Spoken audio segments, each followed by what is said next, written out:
This is R. K. Shukla, ex-faculty of Allen as well as Akash Institute. बच्चों, अभी हम बात कर रहे हैं टेस्ट सीरीज के बारे में। और लास्ट डिस्कशन में एक एसर्शन और रीजन का पेपर मैंने बॉडी फ्लूइड एंड सर्कुलेशन का अपलोड किया था। ठीक है, उम्मीद है पेपर अभी तक आपने कर लिया होगा। और आज हम लोग डिस्कशन करने वाले हैं इस पेपर के सॉल्यूशन के बारे में। आज हम लोग डिस्कशन करने वाले हैं इसका सॉल्यूशन, आज हम देखेंगे और जानने का प्रयास करेंगे कि कैसा कैसा क्वेश्चन का पैटर्न है और कैसे कैसे हमें सेटल करना है। चलिए बात करते हैं। कल जो क्वेश्चन मैंने दिया था तो उन क्वेश्चन के बारे में बात करते हैं और उनको समझने का क्वेश्चन को समझने का प्रयास करते हैं। तो देखो, ये हमारा सैंपल क्वेश्चन है। और जैसा कि पहले भी मैंने आपको बताया था, पहले भी हम लोग बात कर चुके हैं, अच्छी तरह से ये बात याद रखना है बच्चों। 2021 और 2022 में जैसा पैटर्न रहा है, किसका पैटर्न रहा है याद रखना, जैसा पैटर्न रहा है 2022 और 23 में असर्शन और रीजन का जैसा पैटर्न रहा है, उसी पैटर्न पर यहां क्वेश्चन को हम लोग ले रहे हैं। उसी पैटर्न के बारे में यहां पर क्वेश्चन के बारे में हम लोग डिस्कशन कर रहे हैं। ठीक है, तो चलिए बात करते हैं। सबसे पहले एक सैंपल क्वेश्चन जिसमें हम ये जानने का प्रयास करेंगे कि किस तरह के क्वेश्चन होते हैं और कैसे कैसे क्वेश्चन पूछे जाते हैं, फिर हम बात को आगे बढ़ाएंगे। तो ये हमारा सैंपल क्वेश्चन है। देखो, statement first 1 to 3 chamber heart is found in fishes, गलत बात है। ये स्टेटमेंट गलत है क्योंकि 2 चैम्बर हार्ट फिश में पाया जाता है। फिर statement 2, it is consist of 1 atrium and 2 ventricle, ये भी एकदम गलत बात है क्योंकि 3 चैम्बर हार्ट में 2 एट्रियम और 1 वेंट्रिकल होता है। तो इसमें स्टेटमेंट फर्स्ट भी गलत है और स्टेटमेंट सेकंड भी गलत है। हमारा आंसर क्या हो जाएगा, हमारा ऑप्शन हो जाएगा। अब देखो, ऑप्शन पहला क्या है, बोथ स्टेटमेंट आर रॉन्ग, ये करेक्ट ऑप्शन है। दूसरा क्या हो जाएगा, first is correct and second is wrong. तीसरा क्या हो जाएगा, second is correct and first is wrong. And last one, both statement are correct. तो हमारा आंसर इसमें क्या हो जाएगा, first, both statement are wrong. ठीक है, अब ये हमारा पहला क्वेश्चन यहां पर आ जाता है, इसके बारे में हम लोग डिस्कस कर रहे हैं, जानने का प्रयास करें। Statement first, erythropoiesis. Statement first के बारे में हम बात कर रहे हैं, इरिथ्रोपोइसिस। बेटा, इरिथ्रोपोइसिस का मतलब क्या होता है, formation of RBC. Erythropoiesis is take place in long bone only, ये गलत स्टेटमेंट। क्यों गलत स्टेटमेंट है, जरा इस बात को समझो। अगर आप 5 साल तक के बच्चे की बात करते हो, 5 ईयर ऑफ एज के बच्चे की बात करते हो, तो 5 साल तक के बच्चे में हमारी बॉडी में जितनी बोन है सभी में क्या होता है, आरबीसी का फॉर्मेशन होता है। बॉडी में जितना बोन है सभी में आरबीसी का फॉर्मेशन होता है। ठीक है, अगर आप 5 साल के बाद बात करते हो तो देखो, सबसे पहले लॉन्ग बोन। तो लॉन्ग बोन क्या करता है, आरबीसी बनाता है। लॉन्ग बोन के अलावा फेशियल बोन। अब बेटा, फेशियल बोन सभी छोटा छोटा बोन है, उसमें भी फेशियल बोन में भी आरबीसी बनता है। और तीसरे नंबर पर क्या आता है, वर्टिब्री।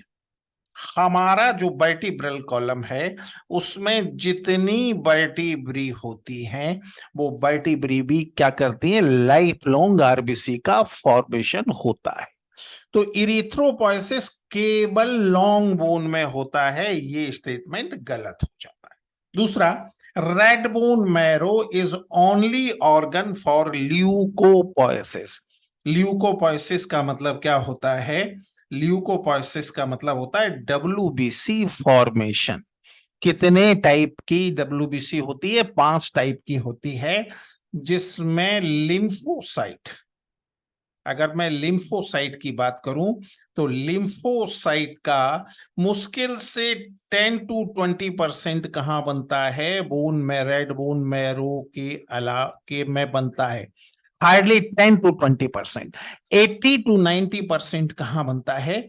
अगर मैं इसकी बात करूं तो इसका 80 to 90% कहां पर बनता है? अच्छी तरह से याद रखना, ये लिम्फोइड टिश्यू में बनता है।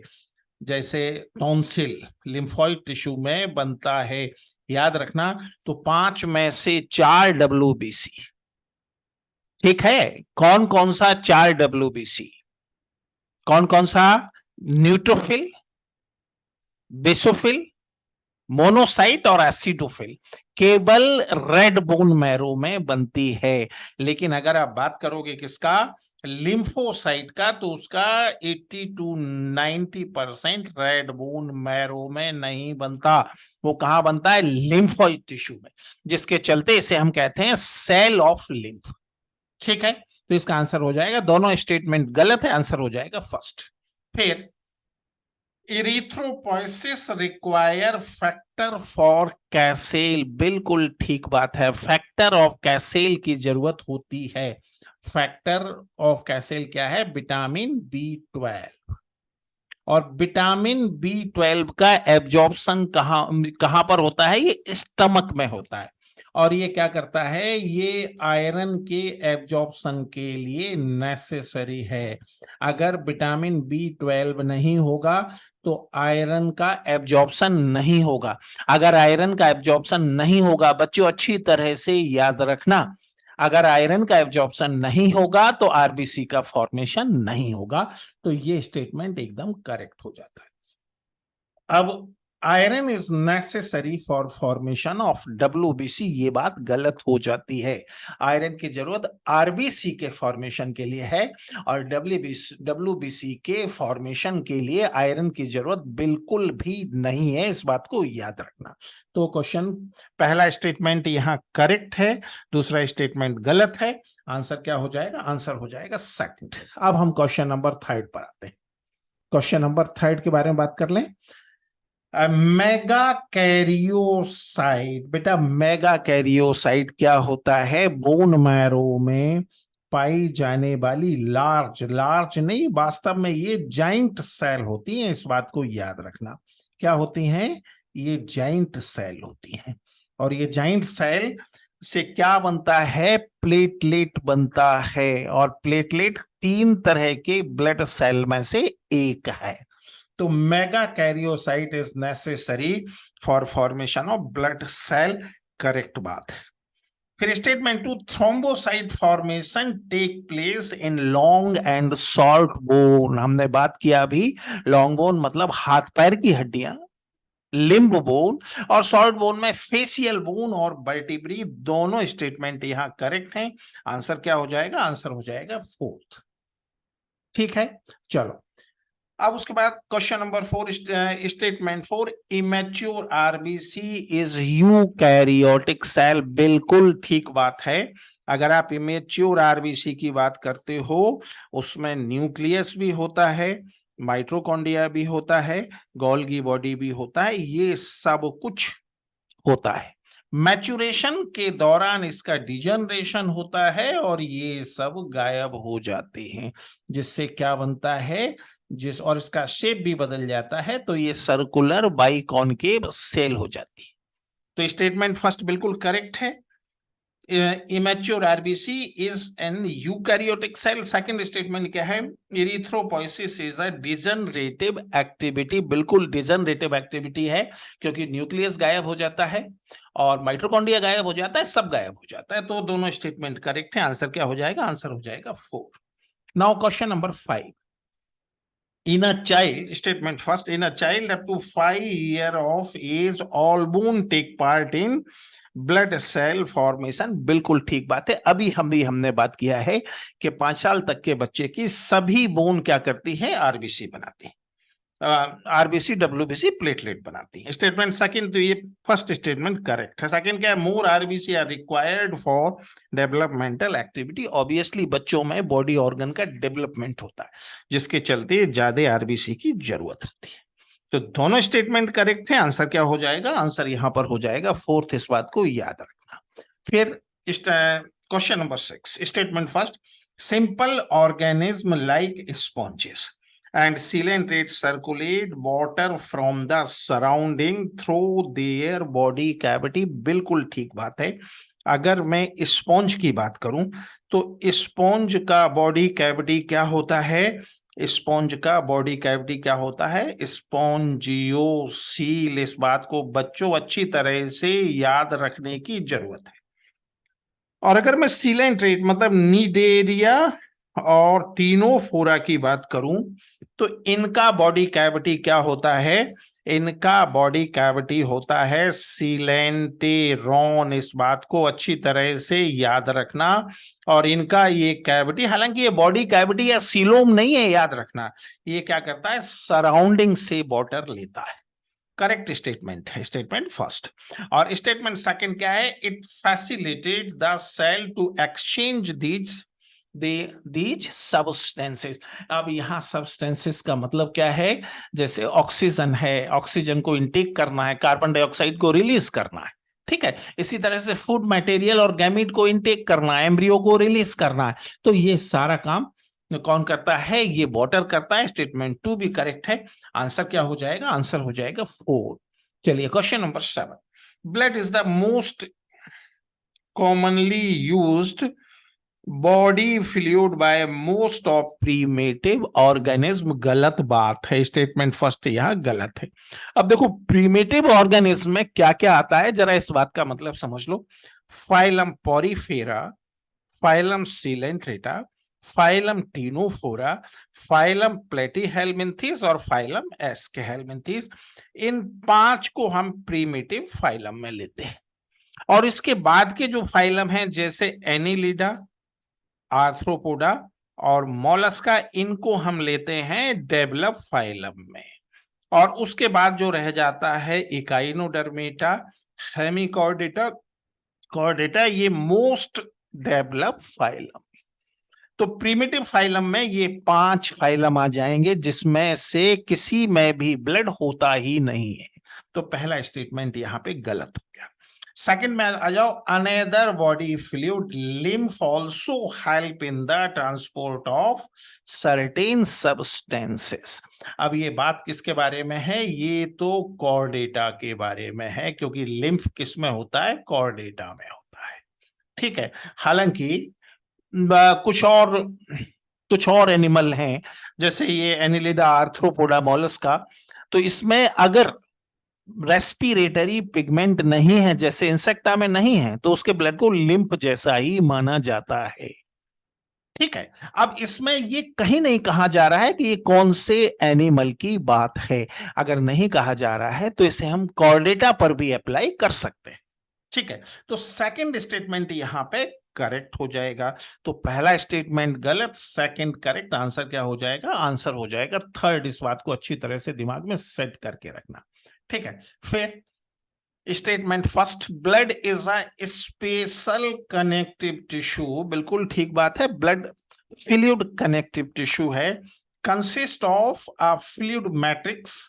इसका मैट्रिक्स क्या है? Plasma and formed element.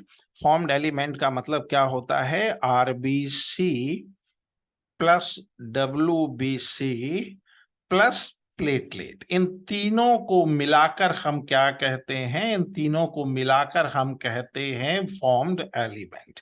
इन तीनों को हमने मिला दिया तो क्या बन गया? Formed element. तो पहला स्टेटमेंट एकदम करेक्ट हो जाता है। अब दूसरा क्या? Formed element are WBC. बिल्कुल करेक्ट है। आरबीसी करेक्ट है, डब्ल्यूबीसी करेक्ट है, एंड फाइब्रोब्लास्ट। बेटा ये तो गलत हो जाता है, क्योंकि फाइब्रोब्लास्ट क्या है? क्लॉटिंग फैक्टर है। तो इसमें स्टेटमेंट फर्स्ट करेक्ट है, स्टेटमेंट सेकंड कैसा? इनकरेक्ट है। आंसर क्या हो जाएगा? सेकंड, ठीक है। चलो फिर आगे बढ़ते हैं।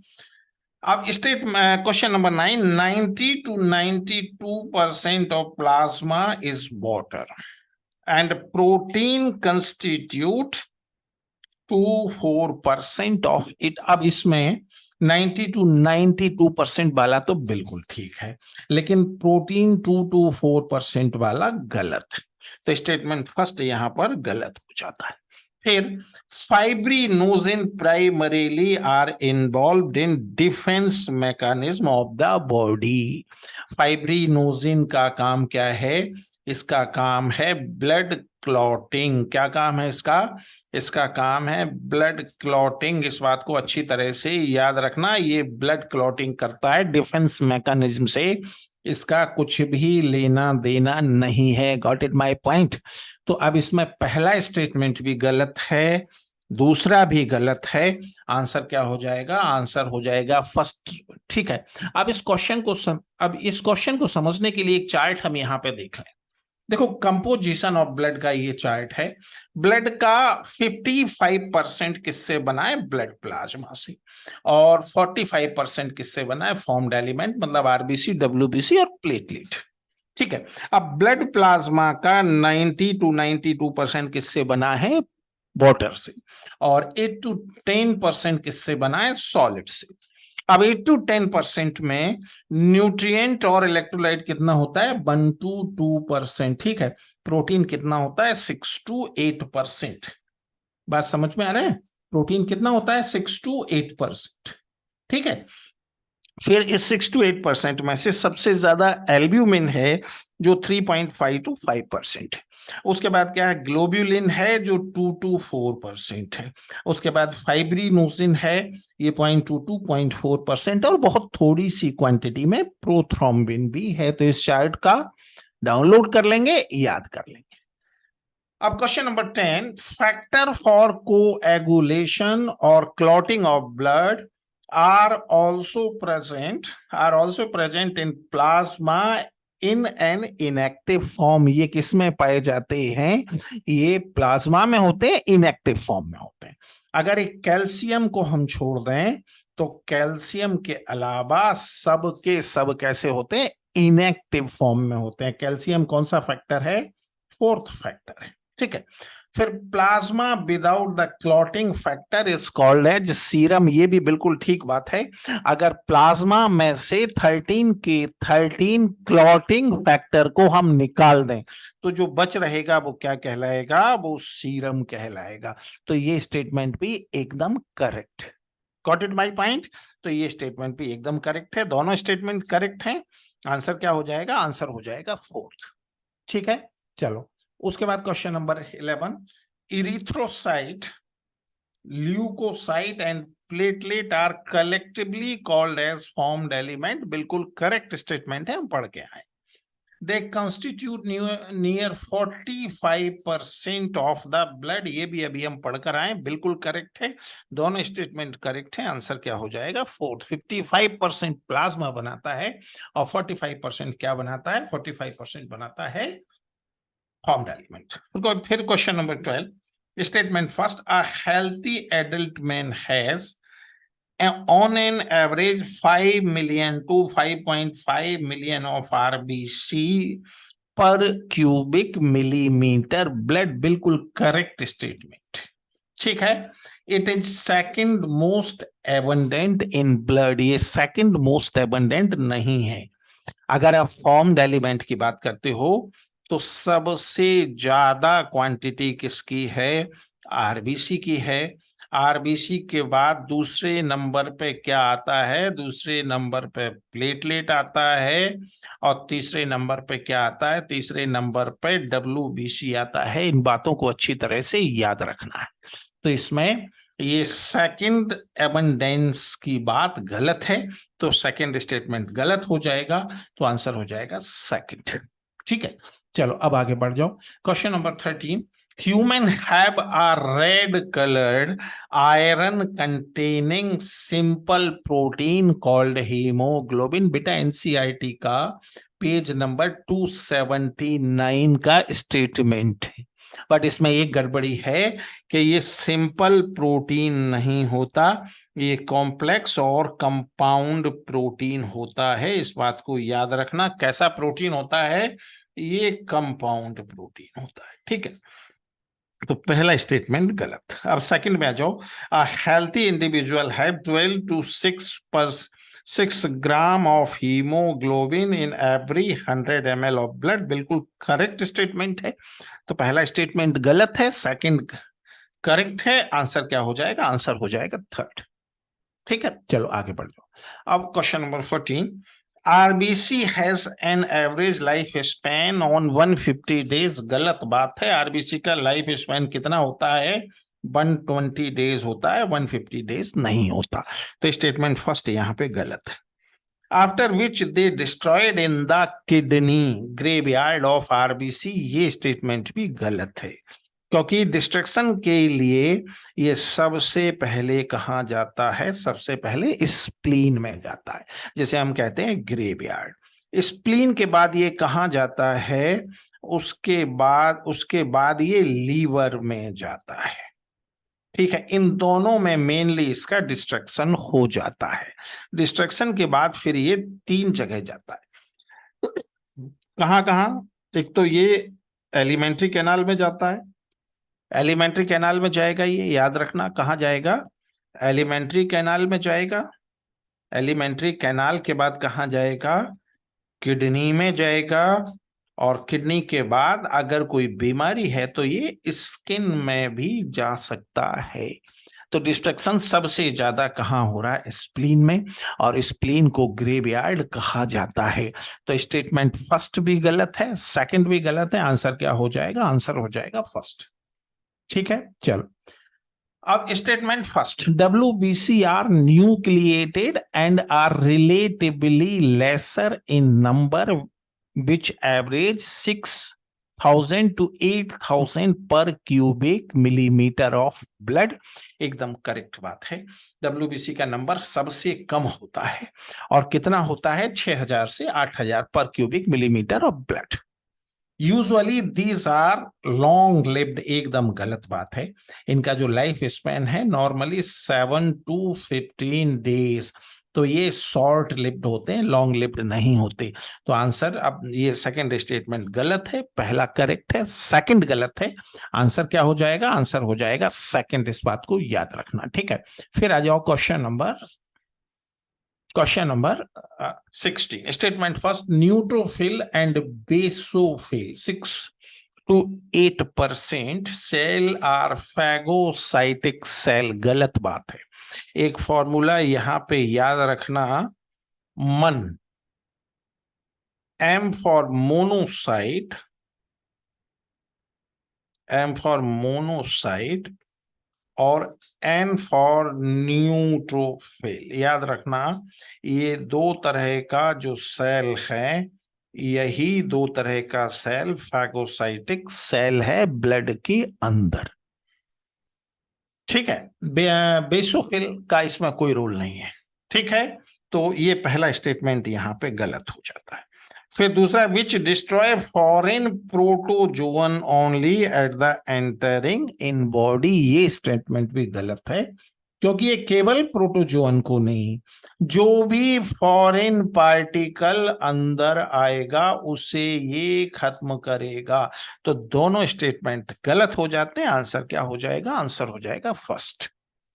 ठीक है, question number 17, lymphocyte 20 to 25% are of two major type, B and T lymphocyte। ठीक है, अब बेटा एक बात यहां पे याद रखना कि अगर ब्लड में लो से अपर साइड की साइड हम जाएं, ठीक है, तो याद रखना ये मेरा एक फॉर्मूला है, बेईमानी। मैं इसको ऐसे समझाता हूं, बेईमानी।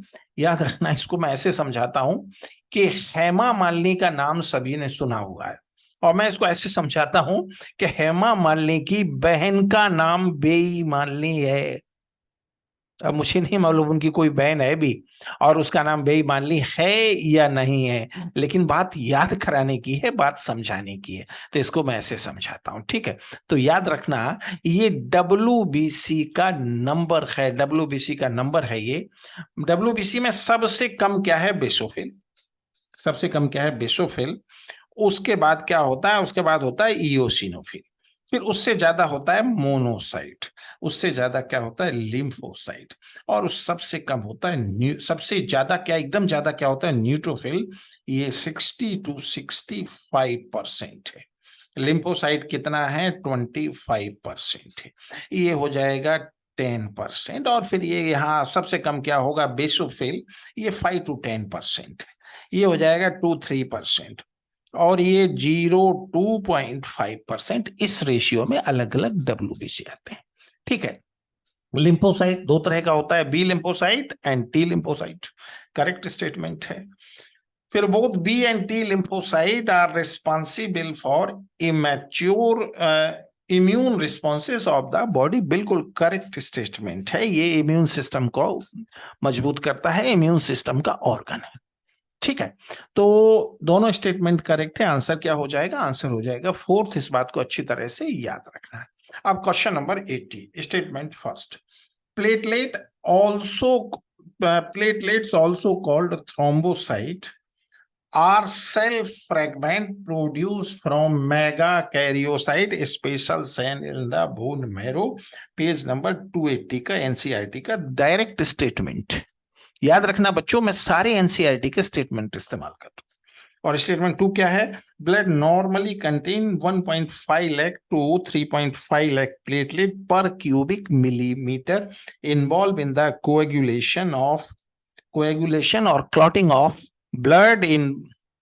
दोनों स्टेटमेंट एकदम करेक्ट हैं, दोनों स्टेटमेंट करेक्ट है। आंसर क्या हो जाता है, फोर्थ। मैंने हर क्वेश्चन के साथ एनसीईआरटी का पेज नंबर यहां पर दिया हुआ है, ये याद रखना। ठीक है, फिर आ जाओ, तो यहां पर ये हो जाता है। हाँ, अब जरा यहां पर थोड़ा सा एक बात को समझ लो।